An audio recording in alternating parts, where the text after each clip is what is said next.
After his death, Jinguji finds himself face to face with a goddess who turns out to be a bit too plain and unremarkable. Jinguji recalls the moment he saved the girl, only for time to suddenly freeze. The goddess explains that she personally intervened, bending time itself to spare this unfortunate NPC from death. With an awkward expression, the goddess admits that the whole incident was her fault. She explains that, by human standards, she would be considered a god. She had sent her companion a loyal dog to explore the world and rescue the girl. Of course, the dog got distracted and ended up causing a man's death instead. The goddess apologizes for her carelessness, but Jinguji just stands there, stunned and speechless. Back on Earth, as part of the defense force, Jinguji had been trained to stand at attention in front of a superior. Now, standing before the goddess, Jinguji feels the need to perfect his statue impression. The goddess then presents him with a proposal. This is the moment for his Isekai'd journey. She informs Jinguji that she can create a duplicate of him and send it off to another world. With little time remaining, Jinguji must quickly decide if he's prepared to face the challenges and dangers of an Isekai world. The goddess hopes Jinguji will accept her offer, but unlike typical Isekai protagonists, he has the presence of mind to ask questions first. He wants to know whether he can be reincarnated back on Earth, but that is not possible, and the goddess also tells him. She explains that he won't be able to communicate with his friends or family, which upsets Jinguji. However, he manages to gather his thoughts for one final question. He wants to know whether the girl he tried to save survived. The goddess is glad to tell him that she did, otherwise Jinguji's death would have been painfully pathetic. Jinguji finally accepts to be Isekai'd in the goddess. She even gives him blessing with that. Jinguji gets teleported in front of a statue of the goddess. Jinguji is surprised to see the statue and wonders if there is anything different about him, but so far he is still pretty average. He sees a pathway, but before he can go through it, he decides to use his new powers to get some equip. Jinguji summons a powerful gun because the perfect weapon to use in a fantasy world is a Glock Jingo. Ben Simmons some tactical gear that he was supposed to receive on Earth and wears it to complete his odd magical girl transformation with his new powers and equipment set. Jinguji salutes the statue of the goddess and decides to continue forward as he makes his way through the path. He remembered the first time he decided to join the defense forces because he wanted to protect people. He trained hard to turn into someone who could save people. This is why he is low-key glad about dying on Earth while saving someone, but Jinguji is not done with his MC. He is still determined to save as many people as possible. Fuji sees light at the end of the Is it only to hear a scream? Absolute carnage on the scene as a bunny girl cowers in fear. The Jenner. Goofy-looking ogre is attacking the horses as the girl stares in horror. An ugly thing looks at her and definitely gets turned on. The ogre licks the girl and is about to grab her as her companions watch. But this is the time for Jinguji to step in. He uses the gun to shoot the ogre's fingers away, while the girl and her friend continue to act like helpless NPCs. Jinguji shoots the orc in the head this time. And the girl is still confused. She sees Jinguji approaching her and is ready to drop her pants for him. But the ogre starts attacking again. Jinguji stabs the monster and he wonders what sort of messed up world has ugly-ass creatures like this. However, he is still determined to protect the girl and he reassures her. As the ogre stands back up Jinguji, is that the ogre did not die even after getting hit quite a few times. He wants to see how far he can take his powers. Jinguji keeps popping off the ogres, but more and more appear. He isn't afraid though because his gun can handle them. He realizes that shooting them directly in the head works, and he plays a little game of Call of Duty with the ogres. But one of them attacks him from above. Jinguji freezes and doesn't think he can aim. But then arrows appear out of nowhere and pierce the creature. The other companions step in and help out Jinguji. Surprisingly, he can use Japanese while communicating with the Fantasyland people, because the goddess gave them all a weeb translator. Jinguji uses the opportunity to hit the ogre right in the head. Finally, the monsters are defeated, and Jinguji is surprised at how weird this world is. The girl that Jinguji saved is in shock. Price to say thanks, but another member of her party praises Jingu. The guy's name is Gilbert, and he is supremely impressed by Jinguji's skills. Strange voice from a bougie carriage also asks Gilbert if it's safe to come out now. Jinguji watches as a crusty old man appears. This guy's name is Antonio, and he is also grateful for Jinguji's help. Antonio is surprised to hear Jinguji's name and wonders if he is a noble. Everyone bows down in front of him, mistaking this pathetic-ass loser for a nobleman, and Jinguji also thinks he's. But he tries to clear the misunderstanding by lying and telling them that he has amnesia, the Isekai'd disease of choice. Jinguji tells Antonio that he lost his memory and found himself in a strange forest. Antonio tells Jinguji that he was probably in the lost forest. Everyone is surprised to hear this, because that place is supposed to be very dangerous. And they all collectively agree to pity Jinguji, which works in his. Antonio offers to take Jinguji to the city and he accepts. Antonio takes the opportunity to explain this as Isekai'd world functions. And it's literally just another generic fantasy world inspired by medieval Europe. And of course there are guilds here as well. Gilbert is from the Adventurers Guild while Antonio is from the Merchants Guild. Jinguji also learns that the ogres he killed turned out to be quite valuable. In this world, monsters can be used for other materials, and by killing the ogres, Jinguji just earned 3 years' worth of money. The bunny girl is also sitting beside Jinguji, and she is definitely his first harem candidate. Her name is Belle, and Jinguji is surprised to learn that her ears are real. Antonio explains that Belle is a beastman and asks her to introduce herself to her future Isekai obsession. Belle thanks Jinguji for and explains that she works as Antonio's servant. The girl is beyond embarrassed, but all Jinguji can think about are the bunny maids back on Earth. As a man of culture, he is glad this world can offer him such an amazing sight. Antonio then takes great interest in the gear Jinguji is wearing and wants to know more about it. Sounds like a complete creep, but he is eager to learn about Jingle Juice equipment.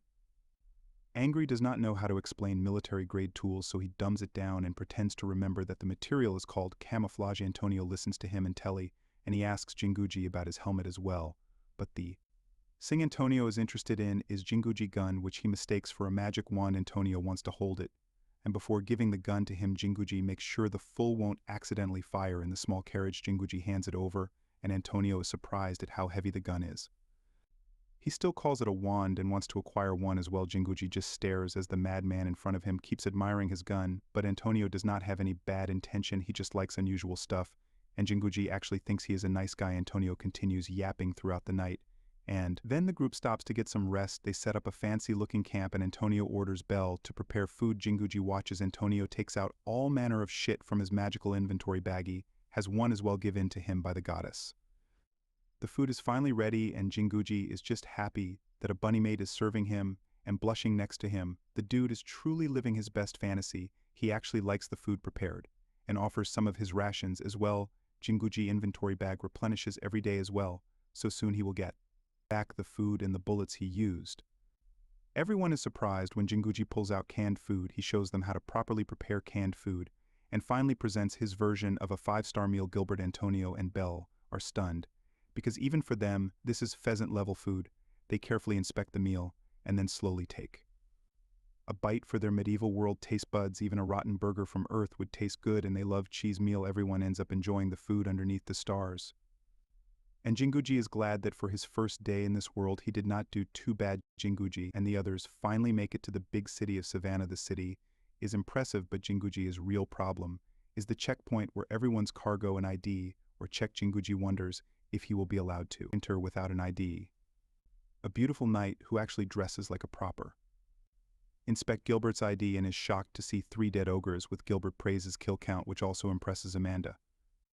ID Gilbert pulls out a dog tag and Amanda is able to confirm his identity. This makes you wonder if he can use his dog tag as well, and surprisingly it works. He is finally allowed to enter the city. Gilbert sees this as a sign that Jinguji is a metal ranker. Apparently this world also has a ranking system, because no Isekai world is complete without one of those. According to Gilbert, only a certain rank can receive a dog tag. Both Antonio and Gilbert are ranked above Jinguji, which amazes him because the goddess couldn't do him a solid and actually make him useful, but he is still higher ranked.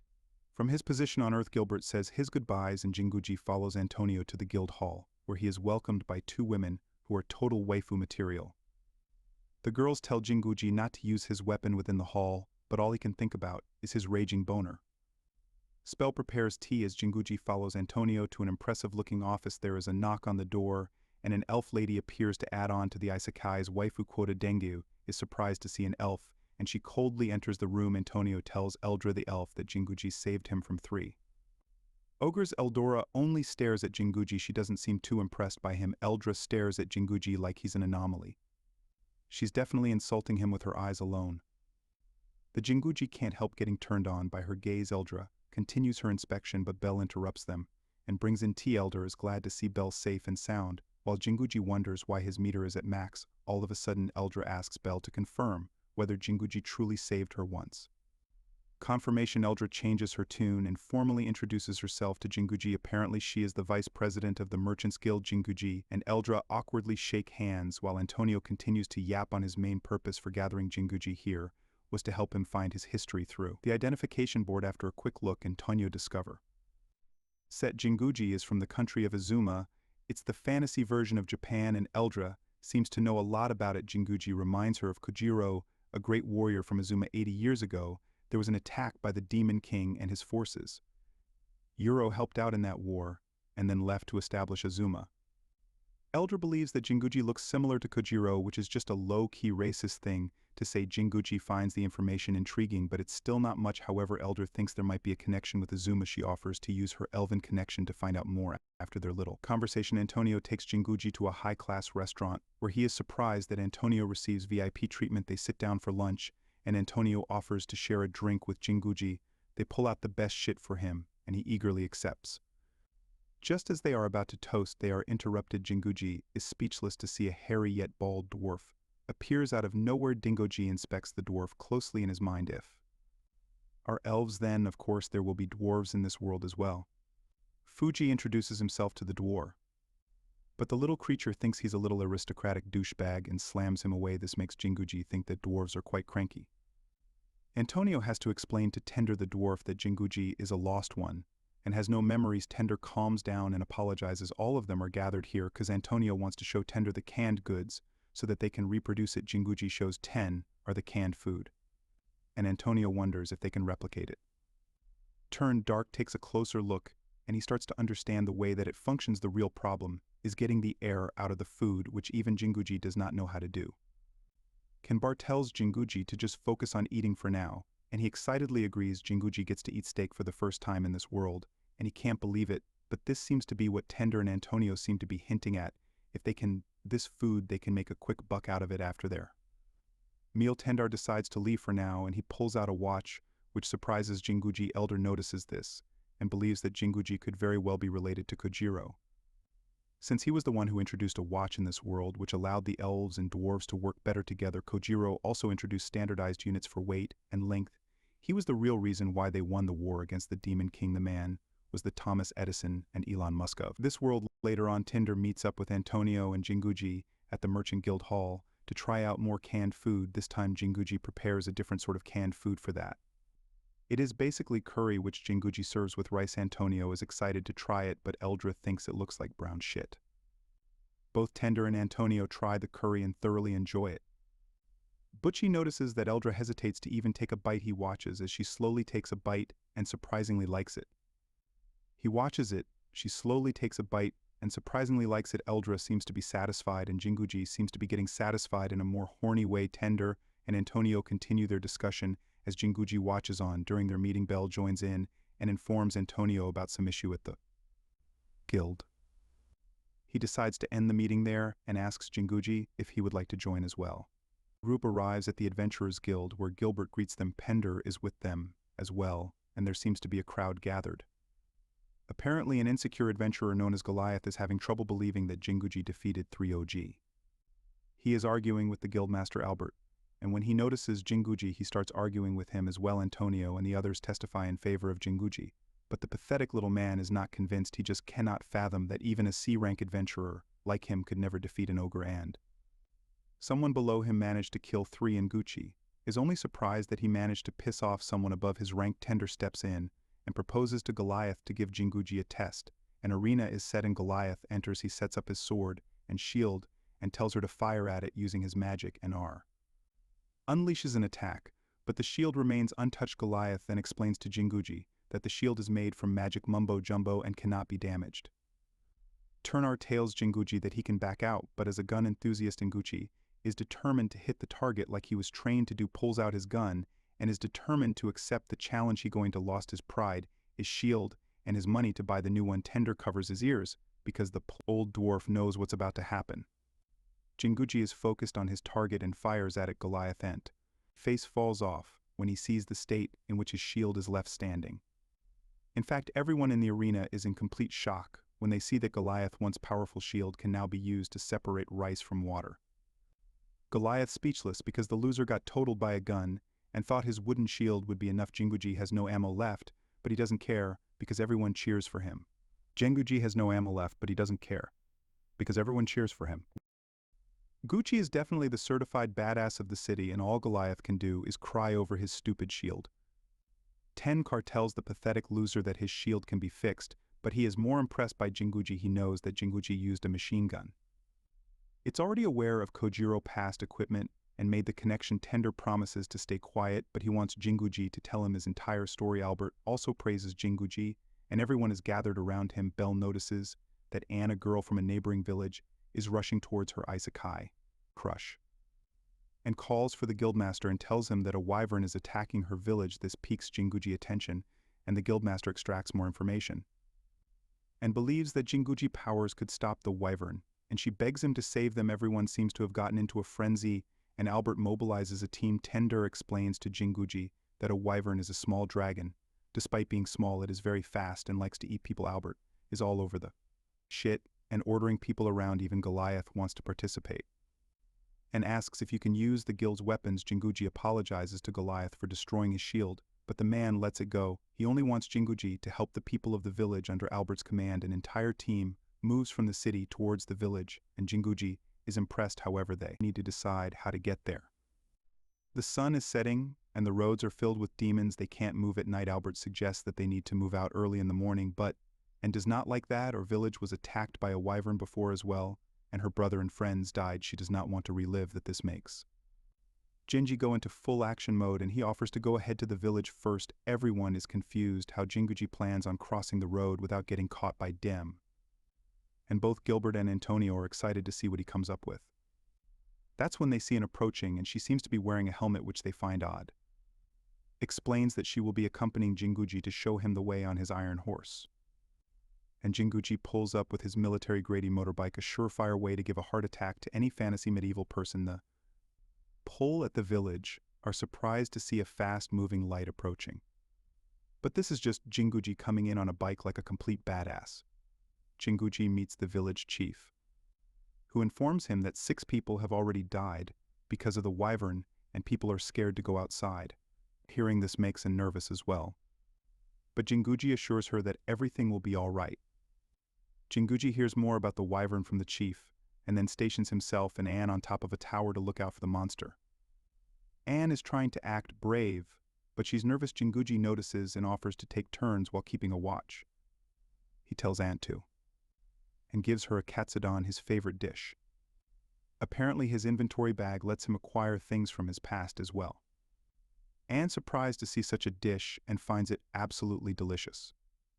She takes the opportunity to start yapping about her childhood and tells Jinguji her sob story. Her parents died young, and then she lost her brother too. She decided to live as an adventurer and hopes to defeat the wyvern with her brother's bow. She keeps going on with her yap fest and even falls asleep, but Jinguji has to wake her up. The wyvern is approaching straight for the village, and they need to spring into action. The wyvern hovers over the village, and then hears a shot fired by Jinguji. It goes right for her, but that was his plan all along. He aims for the dragon's wings and shoots at them, bringing it down. But the dragon can still fly, and it creates a wind force that pushes Jinguji back, and fires a shot towards the dragon as well, and Jinguji uses the opportunity to pull out a whole-ass grenade rifle and fires it at the dragon's head. The beast is brought down immediately, and watches as Jinguji stands over it. The rest of the Adventurer Guild finally arrives, and Gilbert and Tender are upset they missed everything. Goliath is upset too, but is shamelessly cheers up when Jinguji gives him dragon scales for his broken-ass shield.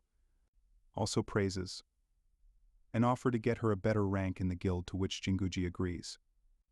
After the matter is settled, Jinguji is invited to Antonio's house, where he gets to stay in a lavish bedroom. On top of that, his bunny maid prepares a bath for him as well. Jinguji is truly living the life. Even though this world is completely stupid and makes no sense, he still gets to save people. His mind tells him no, but his heart is ready.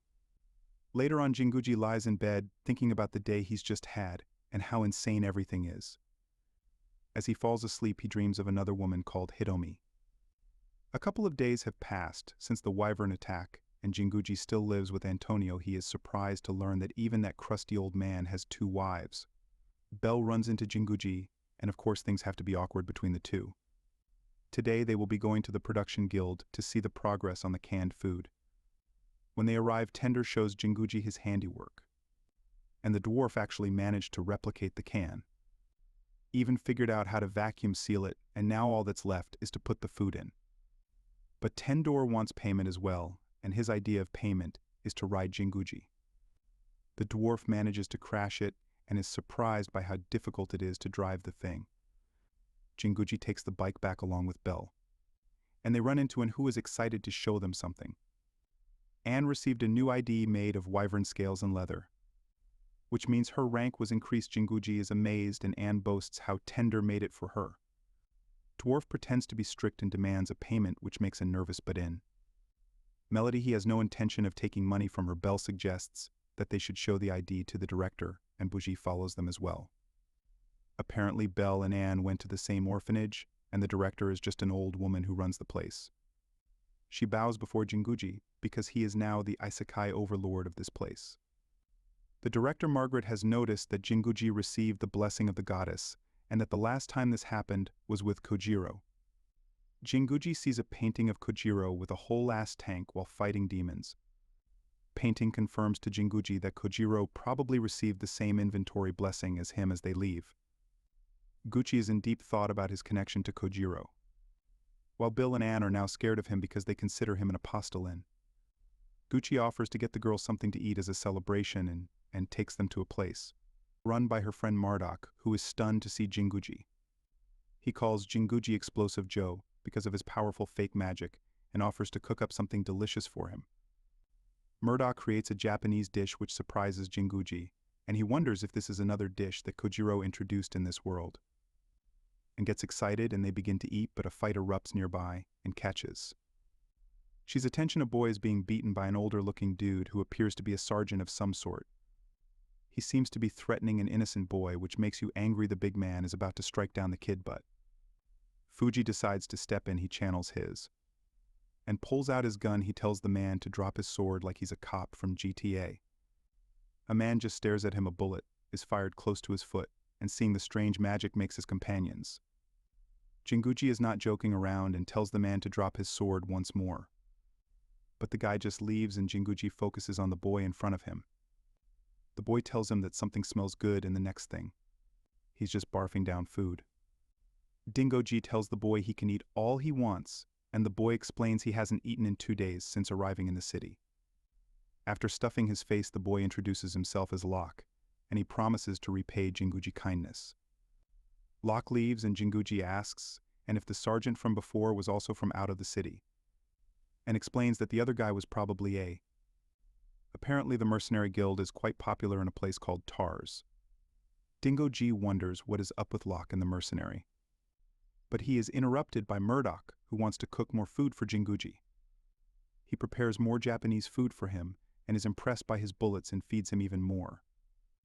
The next day, Jinguji visits the orphanage. Because his good guy streak is never ending, he has prepared some sort of a gift for the kids with the help of Marduk Andar, who also arrived just in time. Jinguji introduces takoyaki to everyone. He asked 10 dart to make iron plates with dents in them, and then asked to prepare the ingredients and to cook them.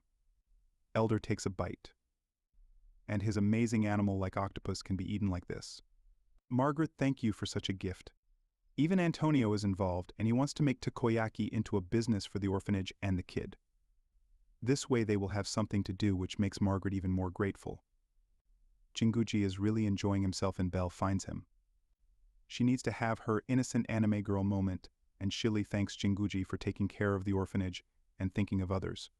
Belle calls Jinguji kind, and he wants to lose his shit and celebrate, but he tries to act cool about it. Later on, Jinguji and Anne go to the city's outskirts to test out weapons. Jinguji needs to treat his weapons like he treats women. Recently, he checked his inventory and found new weapons in there thanks to the goddess. This time his target is a boulder, and he will use a missile launcher to casually destroy the landscape of this fantasy world. He fires the weapon with Anne by his side, and they watch as the boulders pulled out of exist. But then it notices moving boulders out at sea, and it seems like a ship is being attacked by Boulder Giant. Jinguji shows Albert and the other guards a video of the moving boulders on his smartphone, which is actually quite the clever thing to do. They recognize the monster as a guardian golem. And even though Goliath has never heard of them moving right now, they are moving towards the city. Albert needs to come up with a plan. Everyone near the port is instructed to flee, while archers and magic users are stationed on top of the walls to stop the golems. Jinguji wants to help out by taking out the golems from outside of the city gates, and Amanda agrees. He runs for it and stations himself on top of a building. Jinguji then summons a whole-ass machine gun and uses binoculars to see the situation. The golems are after a particular ship, and the mercenary from before seems to be on it, unloading something from the cargo. He watches on as the golem attacks the ship, and it seems to be quite strong. Jinguji fires up his machine gun, and for a second, turns very American as he fires up the golems for a long time. One by one, the golems collapse as Jinguji continues to fire away. Gilbert and the others cheer him on as they see the plan working. But more golems start coming after Jinguji, and he goes into hardcore mode. He continues to use the machine gun to take down the golems. But one of the monsters throws an entire golem at Jinguji, and he only stares at the huge-ass rock flying towards. Everyone is shocked by this. Fuji barely escapes the attack. One golem enters the city and has Jinguji cornered. But Jinguji has a goddamn missile launcher in his inventory, and he fires away. The golem is struck, and it is brought down as Gilbert and in watch on. But this is not the end. The golems start throwing rocks towards the city, and people run towards shelter. Dingle watches as Gilbert and Anne are right in the line of fire. Goliath steps up for once in his life and pulls up his new shield to protect everyone. Blocks the incoming attack, and Jinguji is grateful for the help. Albert praises Goliath, and Jinguji makes sure that the golem he killed is in fact dead. Amanda arrives on the scene and informs Jinguji that a golem has entered the city through the south gate. This golem looks a lot more badass and important to the lore than the other ones. Jinguji watches the strange golem as it looks for something in the city. Then he realizes that the golem is trying to search for the mercenary in his carriage. The mercenary is trying to get away from the golem and Jing. He decides to go after them as well. He wants to use another destructive weapon, but soon realizes that using it in the city would undoubtedly cause collateral damage. As he thinks of a way to stop it without causing damage to the city, he's surprised to see the golem grind to a halt for Margaret's orphanage in the front yard. Sergeant has taken Belle hostage while his men see some children, having realized the golem will not attack if they use them as a shield. He ordered his men to load the kids into the wagon, taking Belle hostage as well, and warns the creature not to move. Hearing him call the kids stock, the monster prepares to strike the mercenary, only for a mechanical claw to strike it across the face. Having Summer Day Hitaiki heavy hydraulic excavator for disaster relief, the soldier goes full Hellas, engages the towering golem. Hands-to-hand combat, finding that they're about equal in strength. Virus's rifle at the golem's head, but fails to do much from his poor firing position. As he aims at the eyes, the golem play crouches. Ending the fight, it then begins to glow, and a panel in its chest opens to reveal Locke was controlling the gargantuan machine. The young man calls out to Joe, who in turn asks what he is doing inside that thing. Block attempts to say something to Joe, but soon collapses from exhaustion, causing the golem to power down and come crashing to the ground, overturning a wagon and injuring one of the mercenaries. Several figures start running from the wagon, and the sergeant violently kicks his wounded subordinate, telling him that slaves are running away. Joe watches in disbelief and disgust as he sees the changed children struggling to run away. One of them turns to stare at the golem, recognizing Locke as her big brother, running in his direction. The young man calls her Miranda and tells her to run. Sergeant soon catches her, causing her to trip with his sword, realizing she is the one he's looking for. Joe realizes the gravity of the situation, aiming his rifle at the man, but the sergeant tells him to throw down his wand while threatening the girl.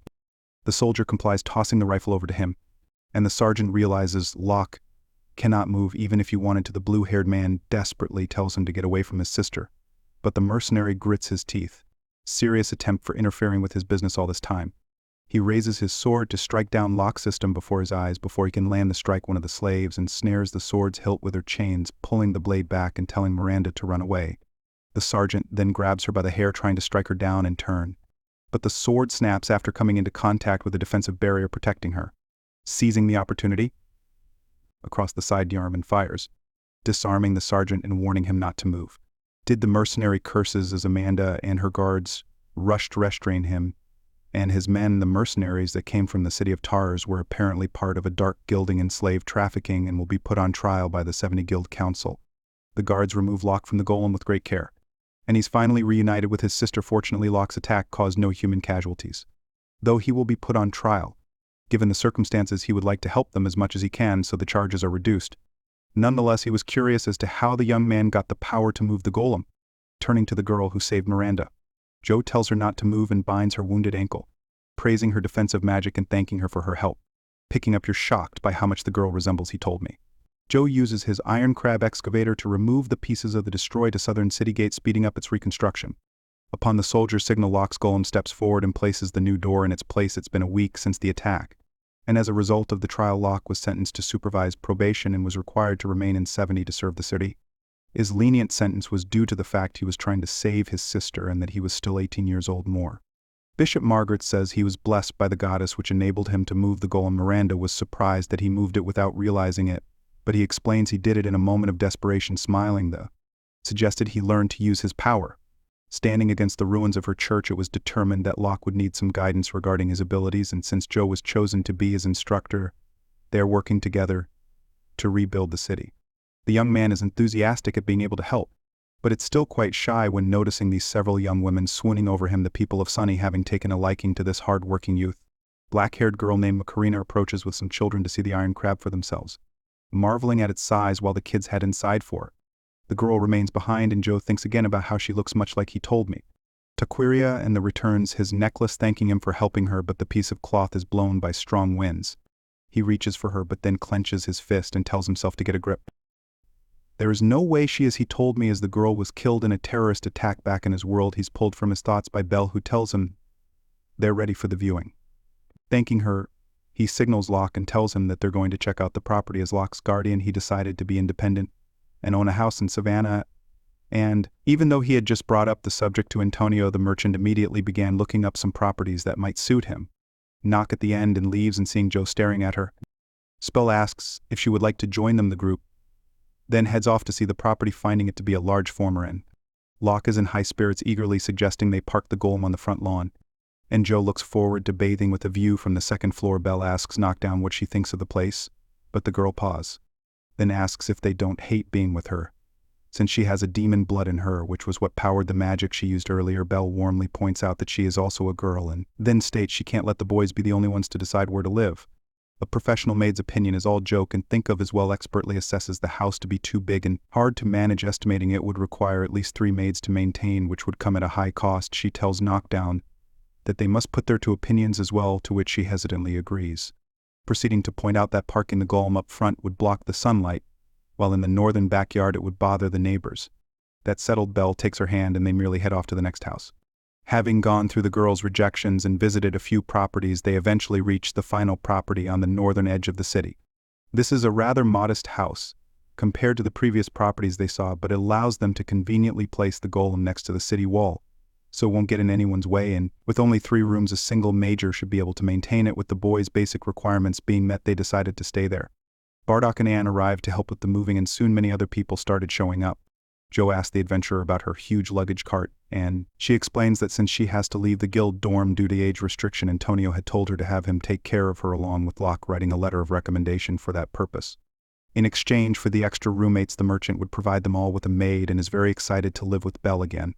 Though puzzled at first, he realized Antonio brought them together so they could all live together in a friendly environment and take care of each other. He later heard that the house had originally belonged to Antonio and deduced that the clever merchant had deliberately shown them the properties that didn't meet the requirements first. He knew Joe would be reluctant to accept the property or Belle if he offered them to him directly, and arranged everything so it would be as smooth as possible. Since their conversation back at the Merchants Guild, Eldra takes her leave, leaving Joe and Antonio alone. The merchant has arranged everything so Locke can register with the Adventurers Guild even while he's on probation.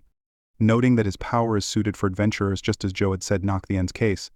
Difficult matter since she hails from the demon tribe as a result of the last war of the worlds. The negative perception of the demon tribe remains quite deep-rooted, so even if the girl were to be released it would be hard for her to stand on her own. Much to the soldier's surprise, the merchant has already worked something out about that as well. A prior case of a demon tribe registering as adventurers and will make the necessary arrangements with Albert. With that set, Joe heads back to his new home and offers not getting some takoyaki, thanking her for her help in choosing it. Deduces the food as a thank you for that, but that wasn't what he meant. Cutting to the chase, he asks her if she would like to become an advent and form a party with him and the others. The roar of an engine is heard through the woods and warns Joe that if they go too far they'll end up in the middle of nowhere, but he's excited at starting their training and plans to head to a secluded spot to start, oblivious to the fact that his other party members are frozen in terror at riding at high speed on a vehicle for the first time. The light armored vehicle makes its way through the woods until they reach a clearing. On the show goes full boot camp and orders the group to dismount. Having previously handed camouflage uniforms to the fighting members standing before them, he declares that these funny adventure guild party Jada will conduct a field exercise, having named themselves after the self-defense force the previous night he had raised his tankard to toast to the beginning of the giant party, receiving only silence in return save for bells clapping. Exposing the dark guild, their party was accepted at the Adventurers Guild at a high rank. Joe thought everyone would be happy about it, but Nak'th'ien pointed out that this means they'll have more difficult assignments. And not everyone has Joe's power. He countered that everyone has their own skill, noting inaccuracy, knockdowns, defensive magic locks, golem and bells, delicious cooking, and then explained that non-magic users lacking good equipment experience cannot work with a metal ranker like Joe, while Nak'th'ien explains that she was seen as a cure for lacking any magic other than defensive magic. Without pausing his chewing lock, stated that he can't do anything besides using the golem. Belle merely flapped her ears. Realizing the gravity of the situation, he proceeded to tell them a secret. Clearing, Joe sets up a temporary shooting range and demonstrates firing his rifle in single-shot mode. Farming his skill is not explosive magic, but instead the power of the weapon, meaning anyone can use it. He wants them to learn how to use the weapons to protect themselves, to prepare for the dangerous missions ahead, knowing they will use them to protect lives. Starting with A, and he trains on how to aim and operate her rifle. And the first shot misses. She's surprised at having actually fired it. He then explains the inner workings of the gun to her, warning her to use it with care to prevent accidents. 106 seeds in hitting the target in burst mode all 3 times. And he moves on to Nak'th'ien, manages to hit the target once, freezing and surprising using attack magic, and it was Locke's turn with the rifle. Taco Bell to shoot the pistol for self-defense, making a note to make earplugs for her next time. Having used all the ammo and recovered all the casings, they take a break to have a Joe brought 10 doors canned food for them to try and knock on the end, reacted to the containers just like anyone else, being unconvinced at first, but after finding the food delicious as she follows suit. Asks about her performance, and though he just replies that she did really well, he is actually impressed by her extraordinary marksmanship and perfect eyesight. Thoughts are cut short by Belle's scream, and they all turn to see a tiny slime on the ground, and then suggests that they do some slime hunting to earn some extra income for Jia. Distance to magical crystals at their core are valuable, and a con to the slimes, leading them into Ant's line of fire. She proceeds to expertly shoot them, damaging their crystals with a single shot. Asbel gives them the all clear, collects the crystals and amasses a neat pile. And upon the maid's suggestion, and rinses the crystals with water to neutralize the corrosive properties of the slime. The adventurer is excited after getting that many crystals. The surprised when Joe gives her and the team bottles of a copyright-free major brand soft drink. After they're done enjoying the drink, Joe decides to call it a day and head back to town, but before boarding the vehicle, and hurries off chasing after a huge slime, and not hearing the soldier's warnings to not act on her own and to Nak'th'ien runs after her to stop her. The adventurer chases the slime, unaware of her surroundings, until the creature merges into a much larger slime that towers over her. Naked, and arrives in the nick of time, raising a defensive barrier around them as the slime engulfs them. Joe, that appears, noticing the rifle dissolving within the monster, firing his own weapon in an attempt to free his comrades, but desists as he notices the girls can feel the impact of the bullets and the rifle is not powerful enough, and wonders how long the barrier will last. Korean words are not to talk, so she can focus on maintaining the barrier. Woodland resorts to getting them out with the iron crab's claw, hoping he can get them out before it melts. Does he secures the barrier there? Times to draw the entire machine inside, but he switches to reverse and steps on the gas, successfully extracting the 2 girls. He then back to the slime and reaches for the crystal core with the claw, heating and shattering it just before the machine begins to melt. Apologizes for her recklessness, and then presents the huge crystal to him. Bella praises the jewel, and Locke identifies it as a rare treasure possessing healing magic. What's that Margaret from the orphanage is well-versed in healing magic, and Joe suggests donating the crystal and the profits from the slime hunt to the church, much to Anne's dismay. Joe then tells everyone to prepare to leave while he stores the heavy machinery back in his inventory. But he fails to notice the smaller slime lurking on the vehicle's roof and pouncing at him. Threadlock pushes the soldier out of the way, receiving the attack in his stead. British praying at the altar to the goddess when Joe arrives with a wounded begging for help the adventurer's back was melted by the sly when protecting Joe, leaving him with severe burns and same skin loss. Feeling cold as his sister Miranda watches helplessly. Realizing that the first aid kit won't cut if he asks Margaret to use healing magic. If the treasure they collected, it might help though. Confirms this can be. She cannot draw the power of the treasure, since that would require corresponding magic power, something that is quite scarce in Savannah. In agony, Locke began say his farewell to his distraught sister, only for the treasure to begin shining. Realizes the jewel is resonating with Miranda, something that the goddess has just bestowed onto her, the blessing of a great healing power. Taking advantage of this deus ex machina, the nun instructor on how to channel this power, Miranda succeeds in healing her brother's back, Joe. Then he tells this to a noble girl, explaining that both siblings had to spend a few weeks recuperating from the ordeal. Send gestures towards the approaching pair, seeing them running around cheerfully down the street while having some food.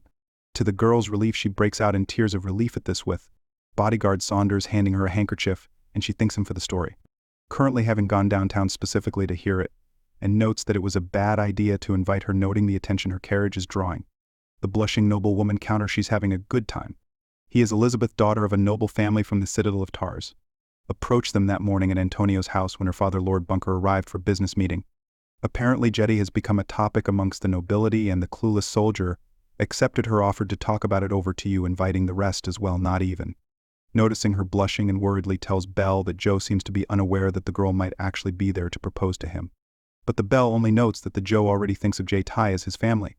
Talk then approaches him, revealing that he succeeded in recreating a Thai noodle and offering him to taste it. Concept of noodle soup didn't exist in this world, so he thought, creating something like it since he loves Southeast Asian food. Then offers Elizabeth some noodle soup, but her and Saunders are clueless as to how to eat it. They just with some disgusted that Joe and Locke slurped the food loudly, with the guard shielding his lady from incoming splashes and soiling his white mantle. He becomes enraged by this, but Elizabeth accepts this to be a way commoners eat their food and is determined. Slurp it elegantly, she cedes to do just to that, trying to avoid slurping and splashing through the masterful use of her chopstick, consuming it without a single stain on her dress, only for Locke the toilet tender then arrives grumpily, telling Joe to lend him his ears. And Birmingham of a coup that just took place in the citadel of Tars. Saunders stands on the battlements of the Adventurers Guild when Goliath arrives, asking about his mistress. Beth has calmed down, but her mother and brothers are still in the mansion, and the knight is frustrated. The barbarian tells him to believe in Joe and Yeti. The party speeds towards Tars on the lav. Snack for a map of Tars while reminding them all of their current assignment. The Sylvania Emergency Assembly meeting, it was revealed that Gilbert informed them of the coup, which was led by the Mercenary Guild while Lord Bunker was absent, looting and pillaging the town. While the Lord's forces attempted to hold out and protect the citizens, the Assembly unanimously agreed to condemn the takeover and send reinforcements for the Antico forces at How many Allied Forces Guild headquarters. Albert briefed to the adventurers on the plans of the city and citadel of Tars, provided by Lord Bunker, explaining that fighting is still ongoing inside the citadel. They must quickly establish a communications line with them. He assigned Jay Tai to the scouting mission.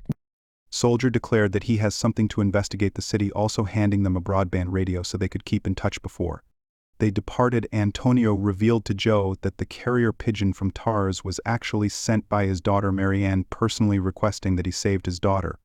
On the road to Joe tells the team that they will head to Marianne's house, meet up with Gilbert, and pass the information to other units before evacuating the civilians and withdrawing.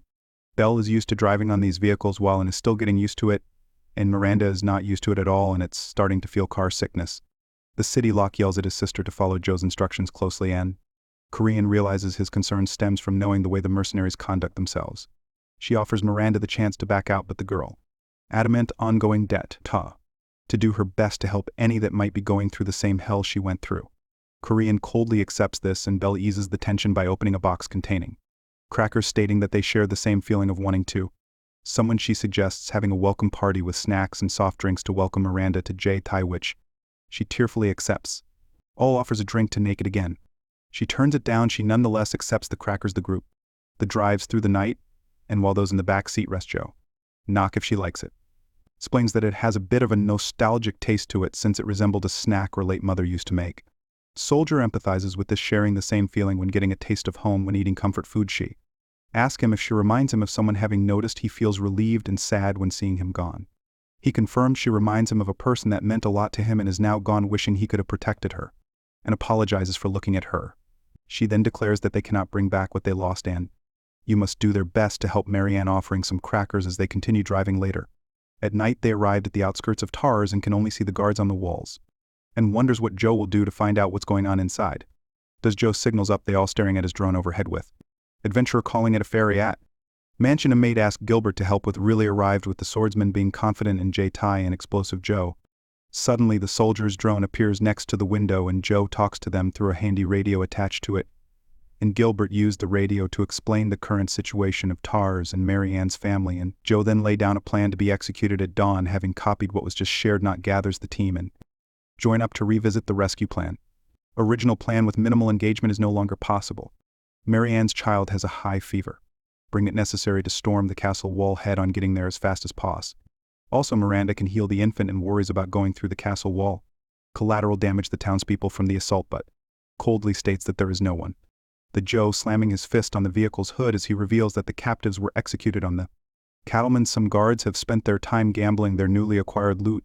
When they hear buzzing noises in the forest, they initially mistake the incoming fireballs for shooting stars, only for them to begin raining down on the city and wreaking havoc. Having succeeded in blowing up the gate, Joe orders is forced to cease fire, and the party makes its way to the citadel atop a Type 96 wheeled APC and a Type 16 maneuver combat vehicle.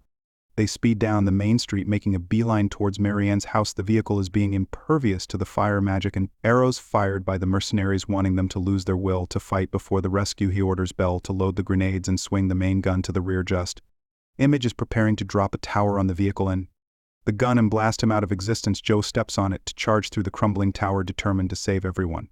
Marianne refuses to rest or let go of her baby, and Gilbert tries to hail Joe to no avail until he comes charging through the wall just in time. The swordsman and the women then exit the house as orders his team to receive the rescued, reducing himself to Marianne and deleting them to the APC in perfect order. Seeing the top of building 2 figures, wonder if Joe is the second coming of the hero. Joe knocked the guide people to the APC, but Play steps before her mistress, demanding to know why there's a demon there. Element is interrupted by the mercenaries' measures, throwing fireballs at them. Urges them to hurry up. Miranda approaches the frozen knock and the half-demon tells her to guide the people to the Type 96 and heads. Driver's position to depart. The convoy gets underway under heavy fire. Did they violently change course to avoid the mages? Really trying to find a way out, the mercenaries' morale has not dropped even after being shown the difference in strength, and they've adapted by dropping buildings on them. And how they're communicating that fast, he asked. Gilbert, with the mercenaries' chain of command, is but that, and doesn't know, having been in the midst of investigating the Dark Guild when the coup started. It was probably instigated by them, but there wasn't an obvious connection. I've been following the money trail. They then sensed the presence of people with special powers, with concluding it must be demons, and asking how they would dare do something like that. Marianne stares at Nocturne later. Her gaze as the demon looks down with sorrow. Glenn feels someone inviting her to party with them, but brushes it off, declaring to the passengers that J-Tai will protect them, and telling she has a plan to escape. The mages see the convoy appear and are surprised when they split up, targeting the combat vehicle, since it's easier to see than the blacked-out APC. She asks Joe to serve as a diversion while drives at night, using her demon eyes to see through the darkness and reach the exit. They actually rendezvous with the Joe at the outskirts, having shaken off their pursuers and knocked his mouth, and opens the app's rear hatch so Miranda can start the treatment. Thinks they should head to a hospital, but best to see Miranda's magic at work, and smiles as she sees the baby recover. Understand when Marianne thanks her for what she did. The maid runs some distance and falls to her knees, holding her crumbling face with her hands as it crumbles under the effect of the recovery magic, revealing her to be seeing her horns and claws not Korean, recognizes the maid as a member of the devil. Still processing the situation, Joe warns him to be prepared. Notes that she believed the devils to have died out in the old demon war. Surprised to see that yet live. Steps forward to deal with her in real. The Dark Guild is run by devils using skin slain people to hide their identity. The maid confirms as, chewing on her face like it was jerky, and Marianne realizes that she ate the real maid. The reveals it swapped places with the maid when she saw Gilbert to send a pigeon calling for aid, being interested in seeing Jojo from J-Tai. Thanks Emma for the opportunity, but knock ones and not to get pulled into her provocation. Drawing his sidearm, Joe asks what she wants from him. She notes the interesting magic tools he has, bearing him to be a reincarnated person sent by the goddess. If they know about Kojiro, he asks what she would do if you were indeed reincarnated. The maid that suggests that the goddess is deceiving him and using him for her own designs, revealing that the demons are gathering reincarnated people to revive the demon king and rule the world as Cam. She then offers him to join them and take what was stolen from him, but he, steadfast and refuses, not get back what he lost. He wants to protect the people of the world of his own free will. Chewing the demon regrets this, and suddenly the earth rumbles beneath them as a massive worm emerges from the ground, heading for the baby. The demon that unfolds its wings, revealing the worm to actually be at the lower section. As it takes flight with a crying baby, she warns Joe that it will slay the infant if he moves, or the cannon is aimed for her. Thing on leaving and consuming the baby afterwards. The demon is shot in the head and tail. Korean manages to catch the falling baby just as the creature falls nearby. Joe looks up to see, and perched atop a tree, having been on overwatch duty since before the treatment bee. Joe aims his pistol at the dam, who regrets not eating the baby before it begins to melt and slew off its bones, turning the ground black and unleashing a noxious gas. Knock wants Joe to hold his breath and keep his distance, explaining that demons release a curse when they die, she tells. Do they need to clean up the corpse quickly, since if not, it will affect the land and eventually come back to life? Bordering Miranda to hit it with recovery magic. The demon's curse continues to spread as the black goo seeps into the land, spelling the end for all living creatures that come into contact with. Miranda is barely able to contain it with her recovery magic and will not hold out for long. Joe strives to find a solution, knowing that they will be wiped out by the curse if he doesn't do anything. He considers using explosives, but knows that the contamination will spread if even a single bit of the corpse remains accessible by human hands. Malra makes himself known, describing his scars and adoring the stripes. He offers to return to the store with his garments, but the price is too high, then asks if you cannot summon some magic tool to clean up the curse, and as he wonders if there would be anything useful in his storage, a realization hits him, telling Miranda to step back. He approaches the demon skeleton and, holding his breath, proceeds to store it within his inventory, as the others watch in awe. Once the corpse is fully stored, Joe, play breeds again. Having confirmed his theory back in the house, Bill had asked him to help dispose of a rat she had caught in the kitchen. The soldier was reluctant to waste the lives in vain, but knew it would be difficult to carry the rodent through the city to release it into the forest. He considered carrying it in his inventory since items there should not interfere with each other. But when he tried storing it, all he managed to absorb was the cage containing it, while the mice ran off. He realized that living things could not be stored, which would prevent him from transporting a POWs or VIP, but had the hunch that corpses can be stored like regular items, which was finally proven to be correct. Carl Gilbert Patton, enthusiastically not Korean, thinks that with the Joe, they can fight the devil. Belleville approaches the reporting that she received a communication from these Dini allied forces, and surprised by the unscheduled call, Joel asks Allant if there's any problem. Before the young man can reply, Antonio snatches the radio from his hands, insisting on talking, and apparently having tagged along in the golem.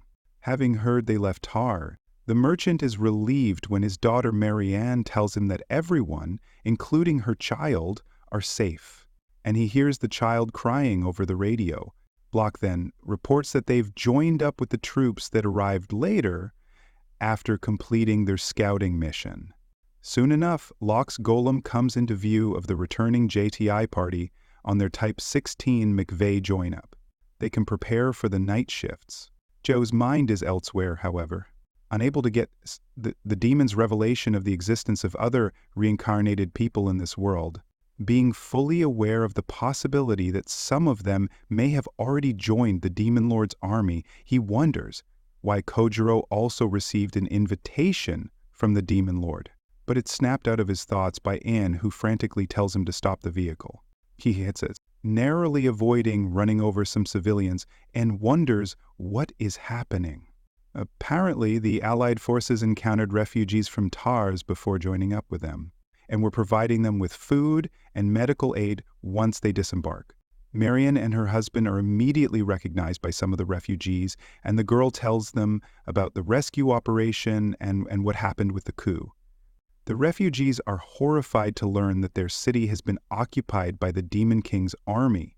Having thought they were a thing of the past, they asked about the Lady Elizabeth and the rest of the Bunker family, not for giving themselves for fleeing and deleting the Grand Duke and the Marquis behind. Seeing if I'm crying, Joe realizes that the Bunker family seems to be beloved by its subjects.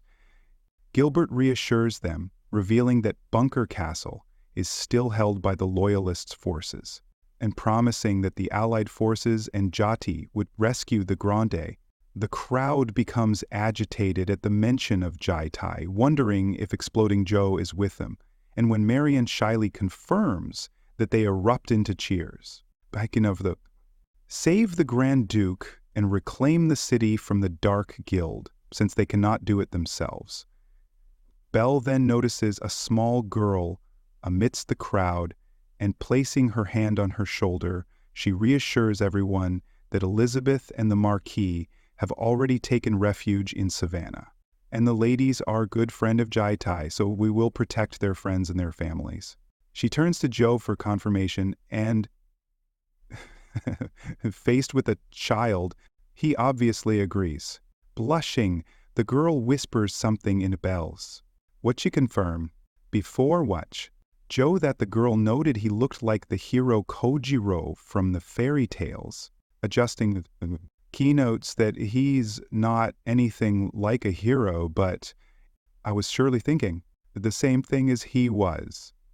In the occupied the city of Tars, dark Gwarbies, claws, and beacons, guiled members consult the Lord in it about what they should do to prepare for the impending arrival of Jai Tai and the magician Gorgon Goji, while two ninjas look from above. The Robe Guild members wonder if they should report it to Mr. Curtis and call for reinforcements, but their conversation is cut short by a strange sound coming from the outside. Peering through the window, they see Joe addressing them with a megaphone, surrounded by the Sveni Allied forces, promising them their safety if they surrendered quietly. A guild member dragging a slave child around in chains panics, frantically wanting to contact Mr. Curtis, but his peer remains certain that they can handle it on their own, and must not show weakness since it would not benefit them when the Demon King arrives. One of the ninjas is surprised that how they would be obsessed with their own profit, even now. But the guild member nonetheless insists on acting, and orders the ninjas to take out Joel with their own hands. Though they remain silent the ninjas proceeded to explain their plan. Not even a day since Ajatai arrived, the situation has changed drastically, and the procedures have now become the besieged. They plan to take advantage of the situation by using the tower's only entrance to take their revenge as the Allied forces come in one by one, waiting for Joe to attempt an assault to take him out, knowing that despite his magic tools, he is physically no different from other humans. The guild member doubts that Joel will come, but they are certain that he will come to deal with them himself. After what they did to the people of Tarth, they had observed him during the rescue operation, noting that he is the type of man that would jump in the danger himself to prevent others from getting hurt. The Dark of Guild members agreed to this, but when the one holding the chain yanks it and begins to threaten them, they proceeded to break it with a kunai, reminding them of their capabilities. They then dismissively tell the road to men to mine the slaves, since without hostages, Joe, we just blast the tower away with his vehicle. Outside, many of the mercenaries have willingly surrendered, and to lay down their arms. But there was no importance from the Dark Guild among them. Joey was complimenting an assault on the tower when a man in a labyrinth-plate armor addresses, introducing himself as the Lord of Tarzan, commander of its force's fairway bunker. The man proceeds to jump up the vehicle and down its hatch alongside Joe. He apologizes for the intrusion, asking to speak privately, and noting that there are spies everywhere that have caused them a lot of problems. Having been briefed on the encounter with people wearing human skin, a concern to Lord Bunker notes that in this, there are more threats than just the devils. Enemies are moving unseen in the dark. And according to the soldiers, there are rumors that the Dark Guild has ninjas associated with them. Joe is surprised to learn that this world has a ninjas, and when Lord Bunker fears that they do not stand a chance against them, for they are rumored to have been modeled after an assassin group from the hero Kojita's hometown. Can you find it hard to believe that someone connected to the I would be on the side of the Dark Guild, as the Lord asks him to help infiltrate the tower with his power? Joel remembers the demon's revelation that they're gathering reincarnated people. Noticing his absent-mindedness, Fairway misinterprets it as suspicion that he may be a devil in disguise. His own cheek with a dagger to prove that the only thing beneath his skin is his own blood and flesh. The slaves being held in the tower include the children of Tars, and Lord Bunker does not want to delay action any further. She thinks he's an out-bloody dagger. He asks Joe to help save his city and people. Once again, but you humbly agree. Soon enough, Jaitai and East Valley Allied forces are assembled outside the tower. Joe warns those defending it about the impending assault, telling them to lay down their weapons and open the gates, while a ninja perched atop a flagpole waits for him to pass through the gate.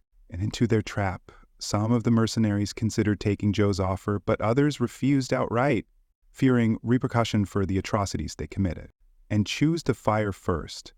An arrow hits the Type 16 MCV, bouncing harmlessly off its armor, and the vehicle returns fire with its main gun. The shell destroying the flagpole. The ninja have been perched and causing some debris to hit her in the head. Asbel confirms the destruction of the castle gate. Joe and Nox speed on their bike to perform a lightning strike and rush the tower. Archers and mages prepare to shoot at them, but Not raises a barrier, deflecting all incoming attacks, allowing them to approach the breach. Along the oh no, this is a woman's hand sticking out from under a pile of debris, and immediately dismount from his bike, fearing that they may have missed a hostage during recon. He approaches her without listening to Nox's warning not to leave the protection of her defensive magic barrier. And once the woman, Eliza, she is wearing a ninja outfit despite looking like a normal girl. At that moment, through the arm by one of the archers on the tower's battlement. The archer reaches for another arrow, but is dissuaded by being shot from, who urges Miranda to quickly tend to Joe. Once she removes the R, he signals her to treat the ninja instead. But she then wakes up, clean whisper something in it, before collapsing once more as an alarmed Nod approaches, asking what happened. Joe suddenly hands the ninja over to Miranda and rushes through the tower gate. He tells the half-demon girl to continue the operation and rush the tower, and she urges him to wait so she can back him up with her defensive magic. Miranda asks about his inn, but the conversation is cut short when Locke drops a type in 96 APC right behind her, telling her to load up those in need of evacuation, reminding her that they're still on a mission. She protests, however, pointing out that Joe said they were to continue with the operation and that Jaitai follows his orders. At that moment, Ninja begins to reg. Consciousness inside one of the dark Memba causes, over so they can talk, without the ninja reading their lips, asking what they should do about them. Though his comrade points out that one of them is outside dealing with the G, he is more concerned with what comes next, and cannot afford to perish before meeting with Mr. Curtis, the guild member that reassures, and gestures towards their boss, who is gleefully using a magic to torture. Woman chained to the wall, and even the ninja is seemingly unable to do anything about it. He points out the hostages would not be able to break free even if they cut it off. The doubtful member asks if the ninjas aren't abandoning their friends who are being held hostage, but a demon emerges from the darkness to correct him. Munching on an arm, she notes that as long as they have the hostages, they can threaten the ninjas. Snapping out of her comatose, the slave they've been holding, send a text to run away, only for the demon's worm-like body to catch her by the head and begin to swallow her. The two guild members quarrel among themselves, and while the boss of the other one is left chained to the devoured prisoner. After the demon releases, he reasons that if the ninjas are already cutting their friends off, they might take advantage of the situation to attack the boss, but later points out that even if that were to happen, it would not change anything. Noting that Joe's demise is near, he warns his comrade to be ready to escape. Getting rid of is using the ninjas and still make a profit. Their plan is cut short. Bonjour suddenly appears, kicking their boss right in the face, taking out another guild member. The boss is it that they managed to make it up the stairs? But the soldier warned him not to underestimate to the strength of the JSDF personnel while I can keep up. Thanks to Joe's training, he was actually asking how they managed to defeat the ninja, but Joe merely replies that she is not their enemy, having heard her plea for help earlier. The chained woman hears Joe and recognizes his voice, but soon rides in pain, as the last remaining guild member tells him to freeze. Is magic. It's still not over yet. The Dark Guild member, the remaining ninja to slay Jay. Early after Lord and it was done torturing her, Lady Sakura communicated telepathically with the ninja and asked them what they knew about Joe, lowering their scar. They reported that Jaitai had started making their way to the tower, and he is the kind of man who will come to the rescue, just as she said. The dark-haired ninja wondered why she wouldn't let them take out the Dark CL, pointing out they don't need Jaitai to deal with a single person, such as in it. The Sakura replied to that this tactic is also meant to get to them, warning them not to fall for it. She told them that the Dark Guild and the demons cannot resist playing with people's hearts. And even if they were to take one out, they would always be back up lurking in the shadows, telling them not to pan. She insisted the opportunity would come once AJ Tai arrived. But is a noun.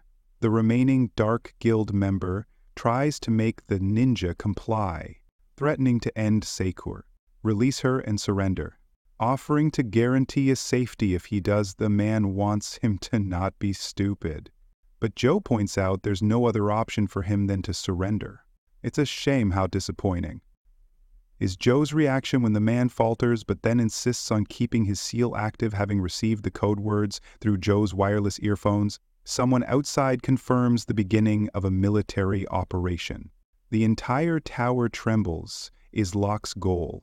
What time does outer and a large hand with coiled around them appears through the and the levels to Reeve and strapped to aiming at the guild member with her weapon. She takes successfully destroying the seal, and while Joe declares the operation over and signals Miranda to come in and tend to the wound, the ninja takes the opportunity to leap in for the kill before she can deliver the blow. He tells her not to kill him, causing both the ninja and his would-be victim to ask why he would despair him. Joe tells her to take him to trial, noting that the mission of Jeddah is only to reclaim the city of Tars, and that what happened to the town and the people needs resolution. The guild member believes this is all just a lie and he will be tortured later.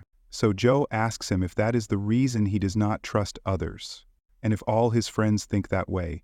Sakura smiles as haven't confirmed that Joe is just like the other person she met before blocking out. She wakes up, time later, only to find herself in a bed at an unknown location in the city. Using her heightened sense of hearing, she could sense that she is in a pal, where an evening dinner party is being held in celebration of Jathai's TR, and the guests are feasting on alcohol and exquisite food. the door to her room open, and Melv enters with a tray of food and the two ninjas standing behind her. As they rush to embrace her, she asks why they're dressed like M, prompting them to reveal with some embarrassment it was Joe's suggestion that all ninjas dress up in maid clothes. Suspecting some lewd ulterior motive, Sakura is somewhat disappointed at finding out that he is that type of person. What about this quick to clarify that Joe consulted the issue with Grand Duke Fairway? They both agreed that the ninjas would be disguised as maids would have been held hostage, since otherwise it would prove difficult for the people of Tars to accept their former enemies. As the bunny maid uncovers Sakura's meal, the Ninja Turtle to drink it, praising its flavor and nutritional value. So she thanks them and asks that they call Joe later since they have to talk about something. Meanwhile, our hero is refusing the treasures being offered by Grand Duke Fairway in gratitude for saving their city, and asks why he would refuse such gifts, wishing to get rich without paying the tax, and paying no mind to the fact that the Advent Guild would compensate to them for their deeds. Approaching one specific item, Joe asks if he can have it, and Fairway immediately agrees, despite his butler's protests, that it is a bunker family, noting that Joe is the one who deserves to have it. The item in question is actually a paper crane, kept inside a crystal vase. As the Lord Bunker explains, it was a gift left behind by the hero Circular at the conclusion of the last war against the Demon King, and it was intended as a wish for peace.